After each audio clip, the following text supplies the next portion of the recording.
Bwana Simba Mweusi anaendeleaje na vijana wake kule chini? Sijapewa taarifa maana tulikuwa pilika Arusha, Ruangwa kama ameripoti kwenye kambi ya vijana kwa ajili ya kuanza kuitumikia adhabu yake.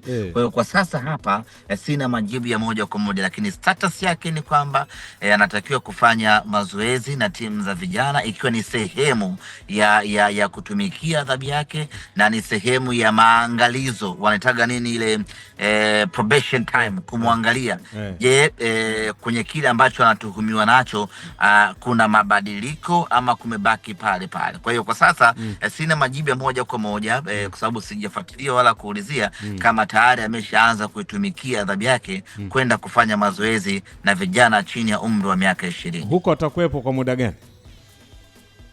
Ni kipindi cha maangalizo. Kwa hiyo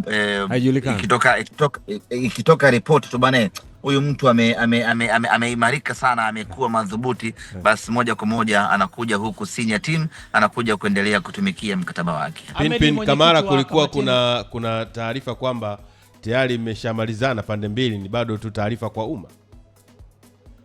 Hilo sina uhakika nalo kusema kweli. Ahmed, mwenyekiti wa kamati yenu wa mashindano, umepata ajali Fredi Nkwabi akitokea Ruangwa Lindi, na taarifa zimeonekana hivi. Klabu ya Simba inazungumza nini? Hali yake ipoje? Tunamshukuru Mungu, ni kweli amepata hiyo ajali akitokea kwenye mpambano Ruangwa. Tairi lilipasuka la nyuma na gari ikachochora. Lakini wote ambao walikuwa ndani ya gari ile, tunamshukuru Mwenyezi Mungu kwa kusalama. Hakuna ambaye amepata changamoto yoyote ya kiafya, na wameendelea kurekebisha gari hilo na kurejea Dar es Salaam. Asante Ahmed. Nashukuru sana. Bwana uje na ubingwa hapa wa Muungano basi hapa studio.